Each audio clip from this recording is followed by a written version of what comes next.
All right. I think we should be live, Phil. Okay, hello. Hello. Is this How working are you okay? doing? Can you hear me all right? Yes, I hear you Okay, perfectly. good. You have like a sharp camera. I do. I'm using my Canon 5D as a webcam. Yeah. Well, everything else would be almost disappointing, right, from a video professional. I feel that, yes, I should probably have reasonable lights and image if I'm going to be a video person. So, yeah, I think you kind of need to get a certain level. Yes, exactly. So maybe we just do a quick introduction of yourself. So you've been working in video for quite a while. I think you came out of the kind of theater school, if I heard or Yes. read that correctly. Yes, and then I kind did. of came into the agency world through Distilled and then Wistia, and now you're freelance. Yes, that's right. Yeah. Cool.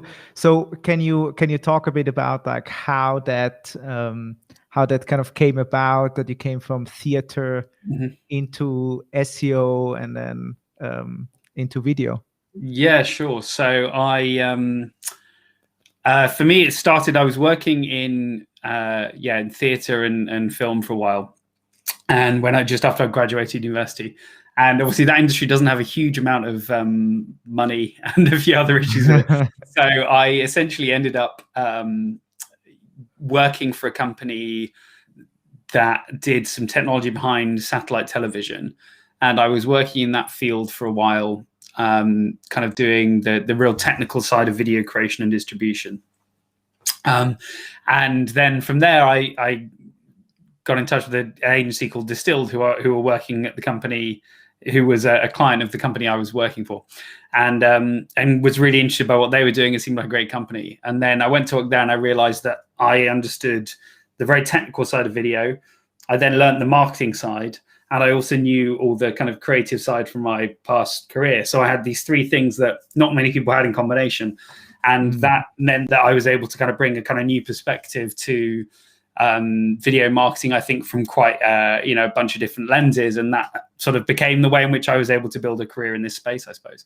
And then from there, kind of started speaking and talking and writing about video, and then got to know the guys at Wistia and went to work there for kind of 5 years and did a bit of consulting as well. And and now this year I've just been kind of doing my own thing. Cool. Yeah, actually, let me quickly pull up Wistia here. So what did Wistia do actually, and what did you do at Wistia? So your title was like brand and marketing strategist, if I read that right. Yes. And so what does a brand and marketing strategist do? Yeah, so I did quite a few different things at Wistia over the years, but mostly around kind of the essential marketing strategy. So what to create, how to distribute it, I also kind of did the website rebuild there, help with the product marketing, so the framing of all the products for the different users, and understanding how we can kind of speak to the audience and understand like how to pitch the different problems that they were solving. So yeah, kind of did a bit of that, and then worked on some of the like content distribution strategy for a lot of the video content that Wistia did, including a piece called 110-100 that was a kind of longer form piece of content that we did a couple of years ago, and after that a piece called Brandwagon. So kind of was running essentially the brand marketing side for Wistia, so the PR, the overall framing and pitching, the kind of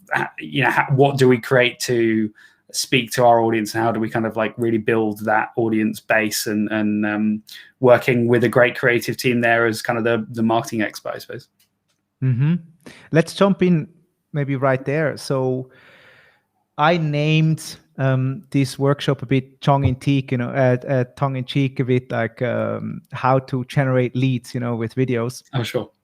Because probably when you're a freelancer or an agency, people come to you with these kind of questions, right? How do I generate more leads, or how do I get more revenue, or how do I increase my audience? Like, what are questions if I come to you and I ask you, hey, how do I generate more leads? Like, what are the first questions where you back up a little bit, and like, what kind of questions do you ask?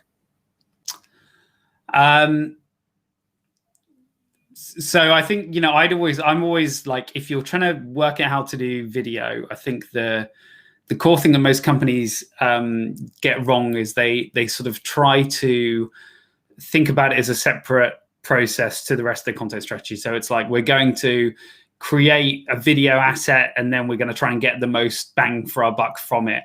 And it doesn't really work that way. So video is a media type like text or image, and you need to start to think of it as an integral part of your marketing communication. So what you don't do is come up with an idea, create it, and then distribute it. You need to kind of think distribution first in terms of where it's going, what the purpose of it is, what the overall approach is, and then you can start to create stuff that's going to really meet those goals. So I'm always kind of, I think when people come, initially it's always about stepping back and go, okay, well, what channels are we dealing with? What assets do we have? Who our audience is obviously the main kind of thing that you need to know to make that work. And then start to really develop the content strategy off the back of the goals and the distribution targets. So for me, it's always about, people tend to think like creation or strategy, creation, distribution, measurement. And I always then flip it and end up, okay, let's start with measurement, then we'll work out distribution, then we'll think about the strategy and the creation part. Right. So if we would say like, okay, I come to you and I say like, hey, what I want to measure is, the number of leads, let's say qualified leads that actually come in through video content. Like, what would be kind of the first step that we would think about together? Well, the first step is going to be, tying your video data to your CRM. If you're thinking in terms of lead acquisition as in like a, B2B marketing, growth marketing sort of mentality, it's all about the data. So you got to tie everything and tie the video playback data. You then need to think about, starting some lead thresholds for content consumption. So what are we going to define as a qualified lead, and probably how are we going to differentiate a lead versus like a fan. So if you think about the way that video works and the way that people might be, if you're creating a lot of stuff, there's going to be a differentiation between people who are really engaged with your content and consuming it. And that's very useful for your business, for your brand, a lot of stuff, versus the people who are like qualified lead. And you need to kind of differentiate those two and build almost two qualification funnels that sits side by side, that one that kind of talks about the level of engagement with brand and one that talks about the level of engagement with product or potential revenue acquisition, I guess. So it's about like differentiating those and then sort of trying to tie the two together. So the main metrics you're going to look at doing are, like the amount of videos watched, how much of each video has been watched, whether they've given a permission asset on a specific video. So if you've like gated a piece of longer content that you wanted to use as lead generation. So it's essentially, thinking about it in those terms. You also, if you're thinking in terms of lead gen, need to start to differentiate your strategy based on channel. So, you can't measure your content on YouTube the way you can on your website. Right. So you need to think about, okay, well, what's the purpose of YouTube? How are we going to then drive people from YouTube to our owned media asset that we can then, use as a way of generating leads and tracking stuff. So you then have metrics on YouTube that relate to that. So it's far more about, where the traffic come from, where did it go afterwards, and that sort of stuff. So each channel that the video is on is measured differently as well. And also, you kind of started talking about this, right? So a lot of what happens on YouTube is like audience building, basically, and it's kind of a borrowed channel in a way. So how do you get people from a place like YouTube to your website or to your blog? What are some best practices there that you see clients implementing with success? Yeah, so essentially the correct attitude is to think of YouTube in exactly the same way that like media companies do. So if you are Netflix, what you do is you have all your assets that you charge for on an owned platform, and these are like where you really want people to go and where the good stuff is. but you use YouTube for clips and trailers and all those sorts of things that can kind of build the interest, build the audience that you then basically promise better stuff if they leave the platform and go elsewhere. So it's about having that like value proposition on the YouTube channel that is about providing some value but not giving everything away, and then having that bigger value proposition on your own channel that you can then drive people from casual fans on terms of your YouTube channel, and then really engage fans elsewhere. And the error is if you essentially treat the two channels as the same and just say, well, we really want to build an audience on YouTube, and that's fine, because if you really build the audience primarily there, then you are stuck into that ecosystem and you're never going to get people out. And also, like for most companies doing any form of like growth marketing or lead gen tends to be B2B. They tend not to have like a great YouTube channel offering. Like it's just not what they do. So I would just not think about worrying about YouTube as a major channel for you. Think of it as like a supporting channel to your website rather than like a major place to build an audience. Right. And so what have you seen actually? I mean, still, when you think about demand gen in general, there is this kind of audience building happening also where word of mouth comes into play. And so, you mentioned doing little clips on YouTube, but maybe also on LinkedIn or something like that.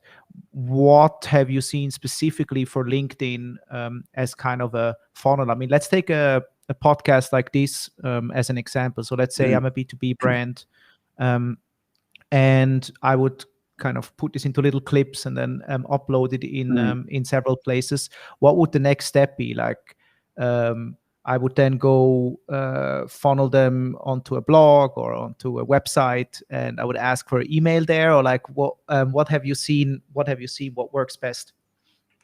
Related to LinkedIn specifically, or just in general? Yeah, let's take LinkedIn as an example. I think a lot of B2B companies are present there. Okay, sure. So LinkedIn, I think, like for me, LinkedIn is really not a very good marketing channel for businesses. What it is a good marketing channel for is individuals, like pushing their own personal brand. So I think it tends to work if you've got like an in-house influencer in your company, or you have someone, maybe a CEO or whoever, who's like able to use LinkedIn to build up their audience there, and they're marketing themselves.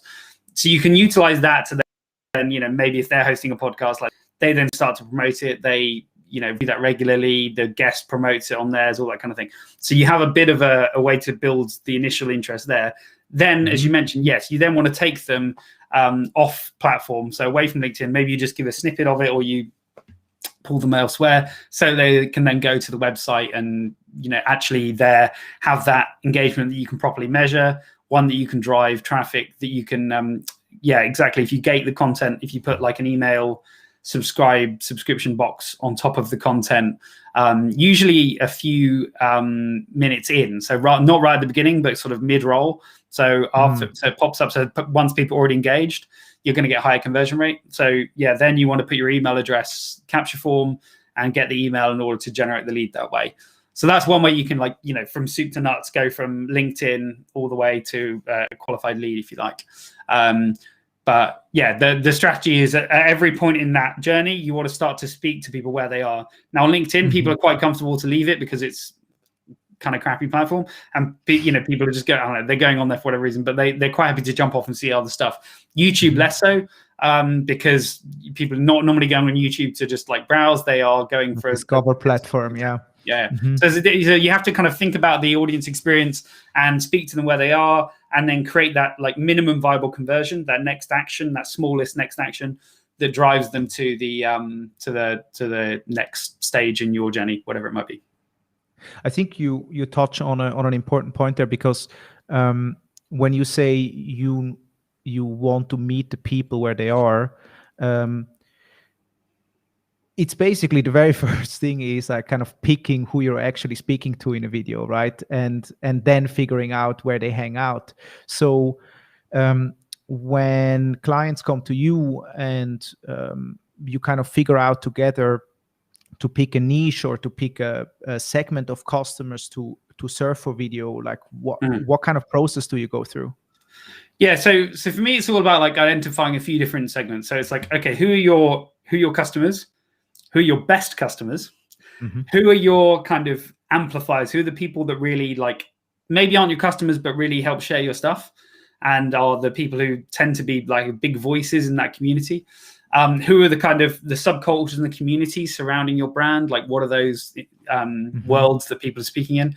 And then who are like your nerds? Who are the people within your company who are like experts in a specific esoteric thing that there is a community around that you can then marry the two? So you can then say, well, here is this expert about on this particular topic. How can we then get their knowledge to this community? And that is essentially the approach that I take is like segmenting and understanding the audience in that way, and then trying to build a content strategy that meets all the needs of those different groups. That's really interesting. I think because, I mean, what you see a lot of B2B brands doing is, I guess one of the simplest thing how a lot of people start is like with something like this, right? The kind of interview podcast or something like that. But what do you recommend to people that kind of want to share knowledge? Do you see it more effective inviting people from the outside versus like sharing knowledge that they have in-house? I mean, I know at Wistia you did both, but you were, when I remember correctly, you had like a really strong video strategy also on actually creating videos where you share knowledge around the product and on creating videos specifically.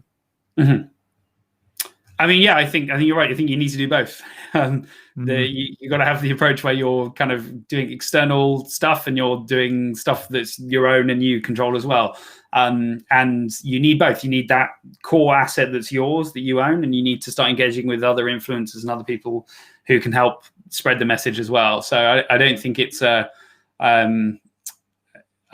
choice of one or the other. Usually, it's about trying to come up with a bit of good content for both contexts. But when, I mean, let's say I haven't really dabbled in videos much, and I'm kind of a B2B SaaS company. Where do you recommend starting? Is it like lower in the funnel, more like sales enablement stuff, or start building an audience? Like what? Because I mean, I've kind of been in those shoes myself, and I personally I started with webinars, you know, because you kind of got in leads, and so you could show something. Because at the end of the day, in the beginning, you need some buy-in, and so you need to have some quick wins. So what have you seen working well? Yeah, so I think for B2B SaaS, I would if you've not done videos before, you need to start with some of like the hygiene stuff. So number one, your about us video, your like here's who we are thing, because that process of doing that video will force you to kind of answer some tough questions about your own brand and your own like who you are and how you want to present yourself. And it will also identify who are the main voices in your company and that kind of thing. So that's number one. Then do your product videos. So, you know, you need one for each product page, you need one for each feature, and you need a video that sort of explains the value proposition again of each thing and does it very succinctly. And that creative process, that scripting process is much, much harder than you would think. It's much, much harder than writing a product page. You've got to get really good product marketing to do that. So I think those things stand you in very good stead from a product marketing standpoint and a broader video marketing standpoint. Once you've done that, then you can start to branch out and it becomes easy. So then start to do support videos, unbranded how-to videos, maybe for YouTube, you know, the kind of building that audience that are maybe not familiar with who you are, but are just going to arrive and understand what you're about. And then you can start to build towards things like podcasts, longer form content, video series, whatever it might be that's going to have a bit more of a full brand intent and be there to kind of support your strategy from a brand perspective. So that's where I would go, like start with the hygiene stuff and then move towards the things that are going to add more big picture brand value. I love what you said about the kind of starting with the hygiene stuff, because a lot of the decisions that you need to make during the hygiene phase are coming up anyways later, right? Also like just something simple like production value, like is it like but also is it like cool, is it like, you know, super professional, what is kind of the language and the tone of voice? I mean, these are all decisions that need to be made anyways, and so I like that. I like that notion. Have you seen when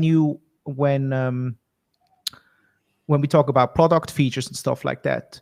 I mean, obviously, when you describe them in like a video, you're thinking like screen share? Do you thinking like super simple like that, or higher production value with like animations and stuff like that? Because obviously, like when you start out, you might want to do it as simple as possible, because otherwise you need to get more resources and stuff like that. So what have you seen works? Because I've seen both. Yeah. Sure. So I would steer away from animation as much as possible. So there's I think a misconception: animation makes things easier to understand.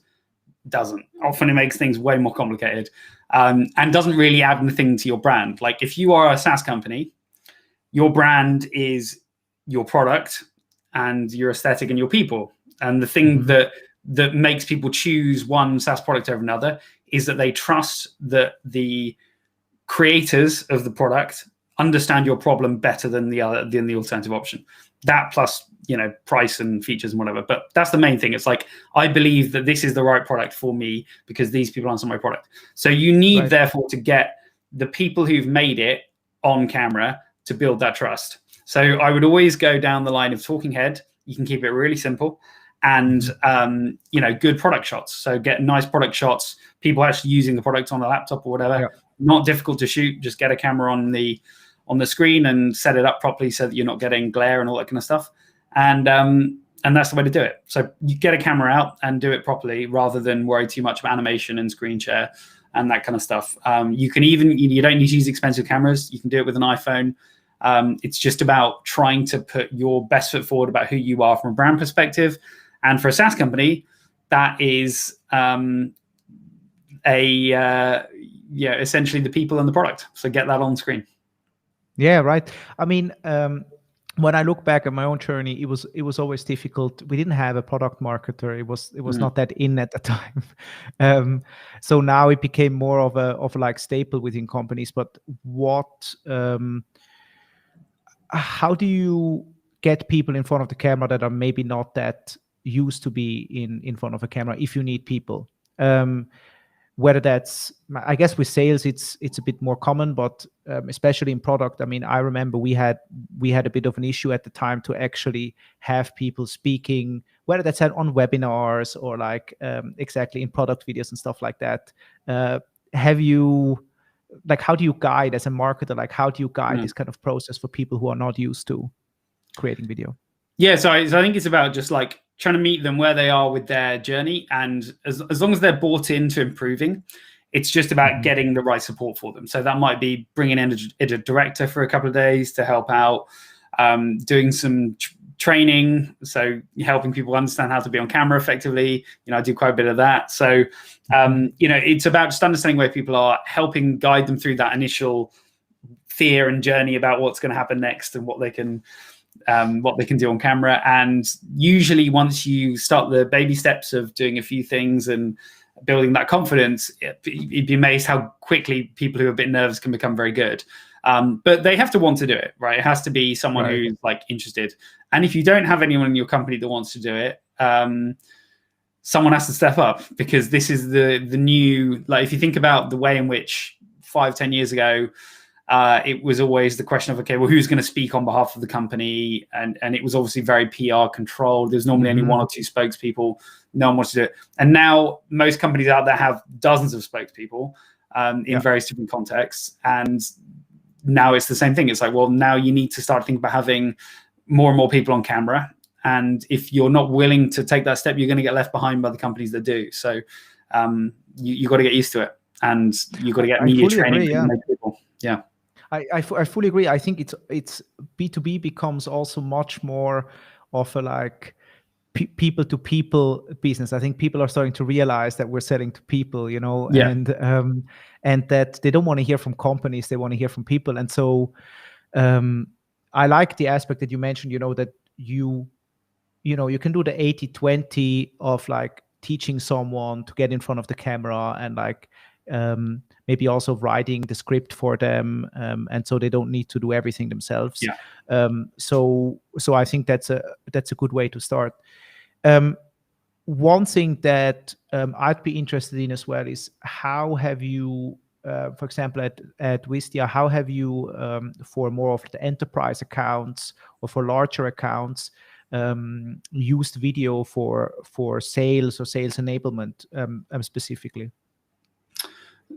So the way in which Wistia used video for sales when getting large accounts was often like one-to-one comms. So would make specific videos for individual accounts, and the sales team at Wistia have quite a lot of experience doing that, and it became part of the expectation of a salesperson at Wistia is that you're on camera a lot, and that's what they did, and they still do, and there'll be fun videos that are made to entertain certain people and build that rapport, and a lot of time and energy was put into that, and it was just deemed part of the work of the sales team. And because it was there, and there's a creative team at Wistia who are very good and always up for doing new things, the sales team had a good support that they could rely on the creative team to help them out, and it's kind of how it goes. How do I have to imagine? Because I think like also the people listening are sometimes in this situation where they they kind of want to help the sales team, but maybe they are not as experienced. Like, what is I mean, you mentioned like personalized video. Like, what is something that they can go to the sales team with and like, hey, try this in your next, maybe even in an email campaign or something like that when they do outreach anyways. Like, what have you seen has worked at Wistia or with other clients? Yeah, sure. I mean, so when I was Wistia, we actually put together quite a bit of content on this topic, and there's a load on the Wistia blog, I think. So go have a look at the examples that were made, and there's steps on how you can go and actually make all that stuff, and go to it. So I would go down that route and think about how you can kind of apply some of those learnings to whatever you're doing. There's a tool that Wistia created called Soapbox, which is a free tool that you can use for B2B sales videos. There's a few others out there. Loom works. There's another one called Go Video, I think. So there's a few free tools out there. Just get started with those. You don't need any particular equipment or anything. But I would say that for me, I think in sales, the outreach video that we saw a couple of years ago, everyone was doing that basic, hi, oh, sorry, I've just turned my camera off a mistake. Actually, in the meantime, I can quickly also show you. So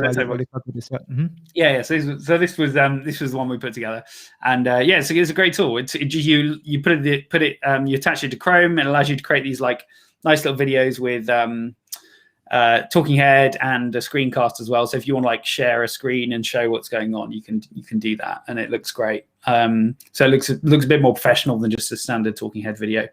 But I think that's kind of the way I'd recommend it. I think I wouldn't go down the route of like these generic kind of just basic wavy hand view. If you're going to make a video as a salesperson, it has to add value. It can't just be for the sake of it. The gimmick is worn off. So I think if you're going to do like a screen share or something, or you're going to provide some extra information, that's great. That works. And also like something that I have seen that works really well is when you do the hygiene stuff on the product and the product features and so forth, it helps the sales team a lot because they have like links to send to potential customers they're talking to. So so that's also kind of a form of sales enablement in that sense. Yeah, the other thing as well is you can end up turning your sales inquiries into FAQ videos. So if the sales team like get a lot of questions frequently, then make videos about them, answer the questions, and then you've got these stock assets that you can send into sales emails as you go, which can save time as well as be a bit more engaging. Yeah, right. So that's interesting because I feel like a lot of B2B SaaS companies, but also a lot of other companies they're starting with video more on the like audience level, right? Like the cool stuff, like podcasts and stuff like that. So when we go into that area, I mean, we kind of establish, like, let's start bottom of the funnel. Let's try to eliminate the objections of people that are further down, that are already maybe qualified leads. But like, let's say we move further up the funnel, like what have you seen works to kind of gather some steam? I mean, you've done like highly shows with high production value at Wistia. I mean, almost like bingeable Netflix series style stuff. And obviously for a lot of companies that's not really something they can engage in. But like, have you seen like these typical podcasts working that are kind of long form, 1 hour, something like that, or like shorter ones? Like what do you recommend to start with? Yeah, sure. So the thing that differentiates, in my view, the successful content from the not successful content has nothing to do with production value. Now, production value is really helpful, and if you are looking to improve and want to do something high level, please feel free to reach out to me, anyone, and I will help get you started or put you in touch with the right people, or we can look at working together. However, the thing that really makes a difference is pitching something that really resonates with a specific target audience. So what I mean by that is that it is something that elevates a particular community and is the best internet for a group of people who are underserved by the wider general media. So think about something that is like so niche in terms of its focus and yet has a real clear focus that Netflix would never do it, but it really appeals to few people. Because in B2B, what you need to do is get the level of engagement that somebody has with Game of Thrones, but just for like 10 people who absolutely obsessed with that thing. So you're aiming to create just a few super fans, right? So what you have to do is create something completely unique and pitched very differently and very focused for that particular community. And the way you do that is first, you really understand what that community is about. And then you come up with an idea that feels a little bit more elevated than just a standard podcast. So the problem with podcasts is they all lack a value proposition. They're all framed as, here is a podcast about marketing, or here is a podcast about finance or sales or whatever. Like that doesn't tell me why I should care. I need to know from the name, from the pitch, what it is that I'm getting and why I should care. And that as a business is what you have to get. You have to get the idea so cemented in the identity of the particular podcast framing that people who are going to be drawn to that, and you're only going off for a very, very few people. So you target it super specific and you give it that hook, seem very different to everything else out there. And that's how you win. And it doesn't matter about how good the quality is. It matters how focused the idea is and whether it resonates with that target audience. I think that's empowering though, right? Because I feel like a lot of people who don't have a lot of experience in video, they're kind of scared by like, oh, we need to have this like big studio or like, this big equipment. We don't know what to do and so forth. So, but like when you think about like creating this kind of show, have you seen B2B SaaS startups that have done a good job at that, like that have defined a great small niche and then went after it? B2B SaaS, not as many as I'd hoped, but I'm hoping to change that in the near future.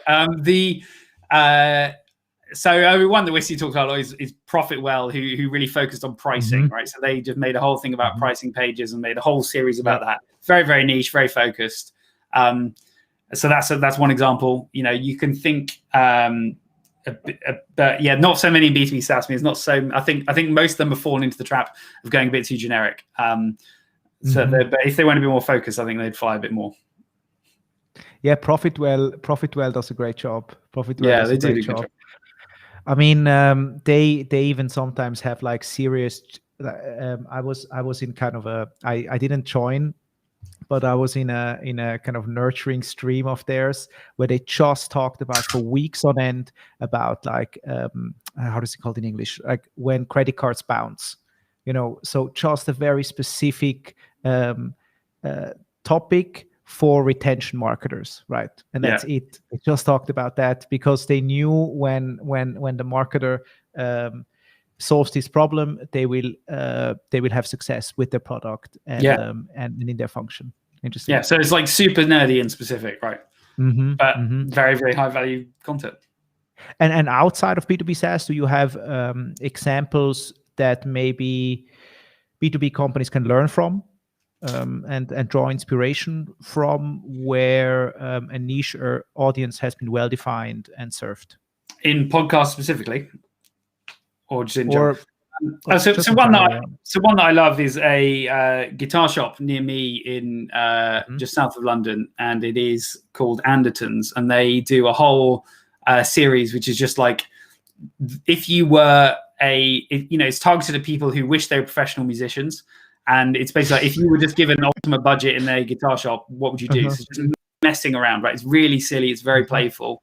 And their target audience are not the people who are going to buy the product, right? The target audience are the people who are going to talk about it and amplify it, and that in turn leads to people who actually end up buying loads of products. So that has worked very, very well for them, and that's a great example. So yeah, but that's a really interesting part. Can you talk a bit more about that? Because oftentimes, even on the audience level, like, people would think in terms of a funnel, right? You're like, oh, okay, so already the qualified people need to come from the top in. So can you talk a bit about that and go into more detail on this note? Yeah, sure. So I think that the funnel idea that the B2B marketing funnel idea is very problematic in the language of audience building and brand marketing more broadly, because it doesn't really play, and it doesn't work, and it doesn't really help you, because the way in which you actually build an audience is not linear, and it doesn't fly in a funnel.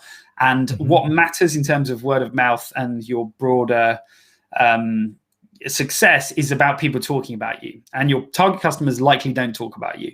So there's a differentiation there between the people who are going to talk about you and share your stuff and the people who are going to buy from you. And you need to create a different funnel, a different lens. I talked about this a little bit earlier, about like turning people from base level consumers into fans. That is like your brand marketing funnel that sits separately to your product funnel. And that's a separate kind of form of nurturing that is about building an audience. So your target audience for your brand content, like podcasts and video series, that content, it's different to your target customers.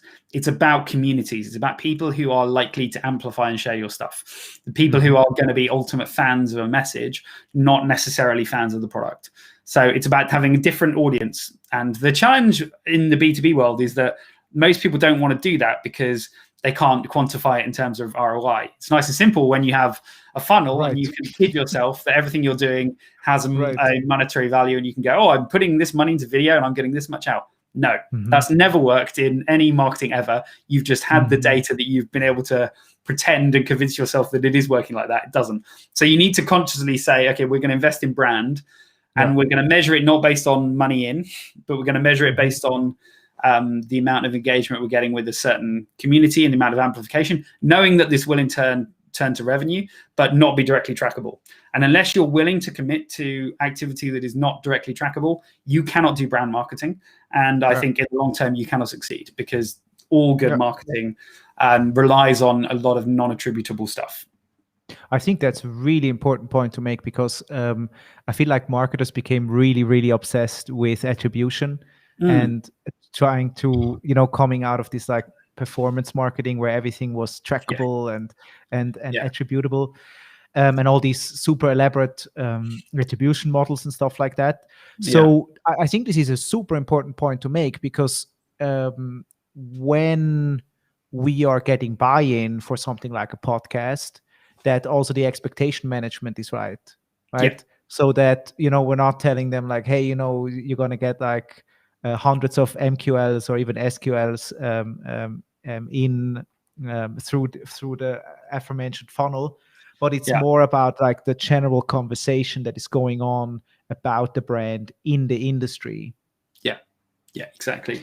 It's even broader than that. It's more just about how many people are spending time with you, because the stuff that really matters, particularly for B2B, but I think for B2C too, but it's more for B2B.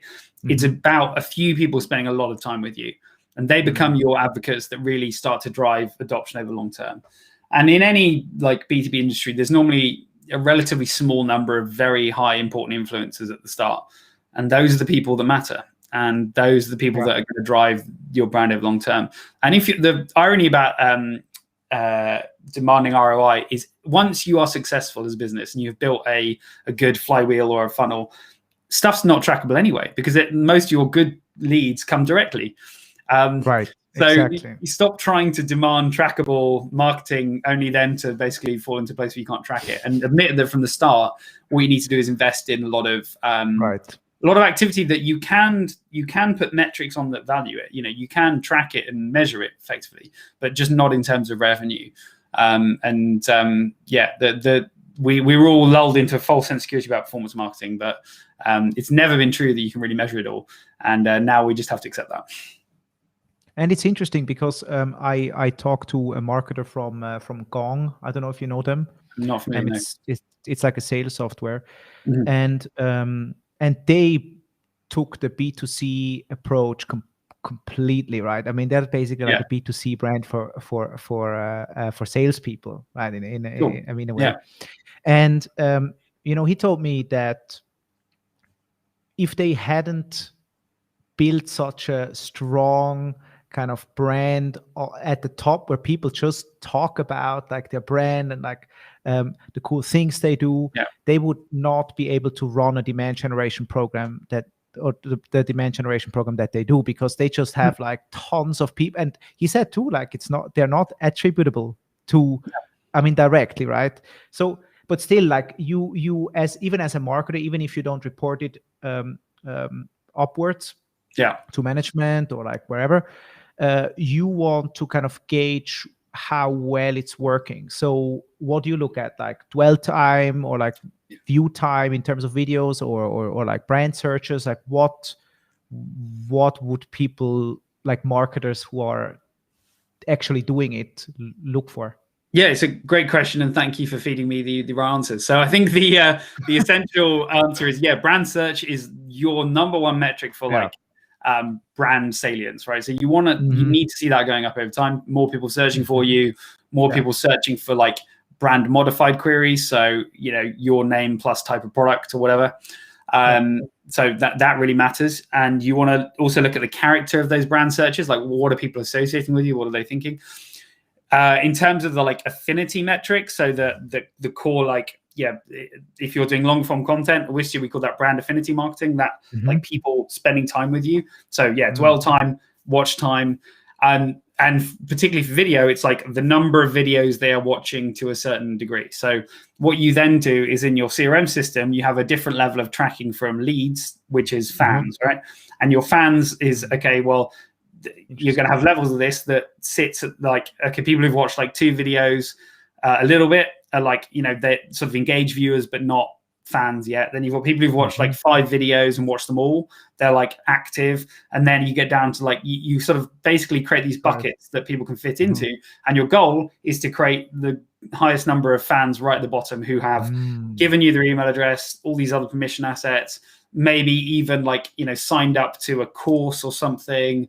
They're on your newsletter, they're watching your content regularly, and you basically create this new marketing automation funnel that is based on fans rather than on leads, right? And that is how you build this audience long term, and that's how you drive that real brand value. And we're not trying to close that group, if I understand you correctly. Like, I mean, it's not about that they ever buy the product necessarily, but it's an own fan funnel, if you want, and you kind of provide them with, I don't know, with swag and with referral opportunities, and I don't know, all this kind of stuff. Okay. Yeah, your ultimate goal there is word of mouth, right? So what you want is these people to talk about you to lots and lots of other people. Now that is impossible to measure, and it always will be, I think. I hope. I don't really think we want that level of intrusion in our lives.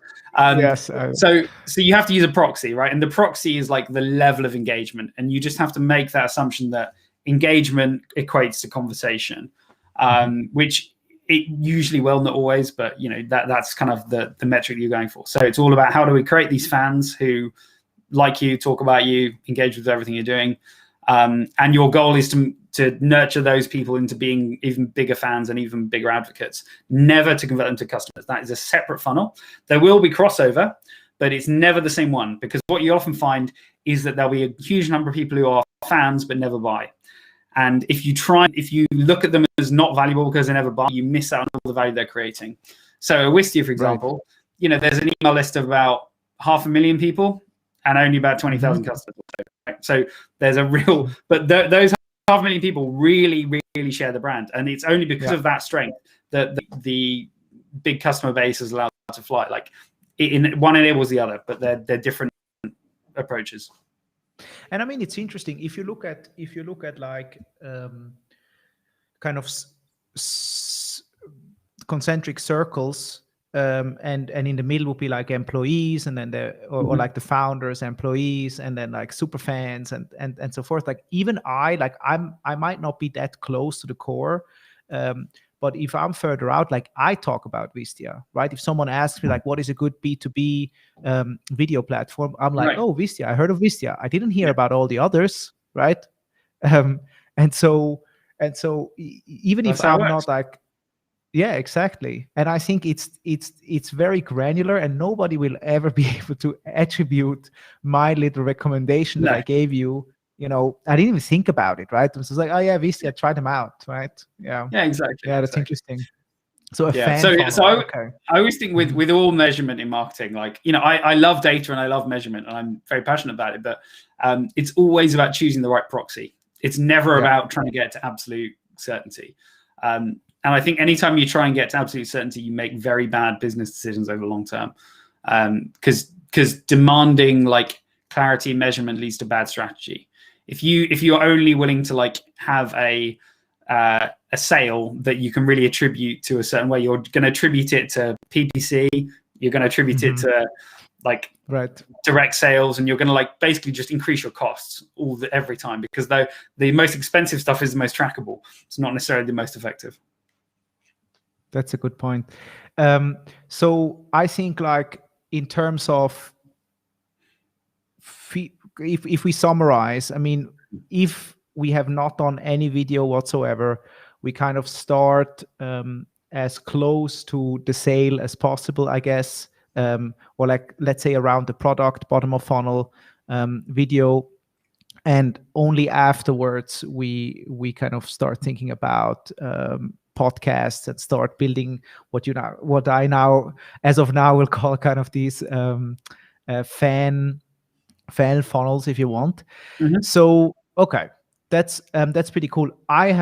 This is actually the very first time that I am doing a live stream like this, so I know there is like people on several platforms that are not really visible in here. So let's see if there is questions. If anyone has a question, please write it in the chat. I'm trying to pull this up, because especially LinkedIn Live is like strange, because I don't really see it anywhere. It's not the easiest. I agree. Yeah. No, have you used it? Yeah, a few times, but I've not. I've found it a bit of a challenge, but there we are.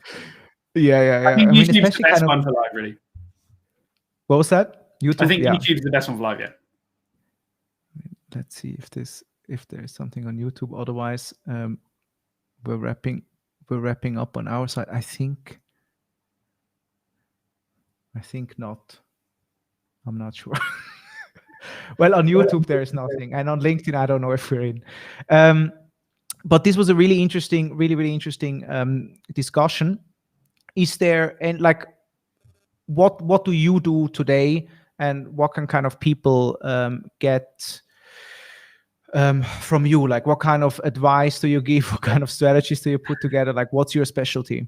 Yeah, sure. So I'm like right now basically consulting on B2B video marketing is my specialty. So I do some work with B2C companies as well, but at the moment kind of focusing more in that lens, and helping companies work out what to make, how to make it, how to distribute it effectively, and then how to measure it. And I'm covering all those kind of 4 bases and consulting on that for businesses. So it's my career at the moment. Can we kind of refer people to any website or Twitter or LinkedIn? Yeah, or sure. I do have a website there. I have a new one going live in a couple of days. It's philnottingham.com. Or you can just email me at philnottingham@gmail.com. philnottingham@gmail.com. Okay, cool.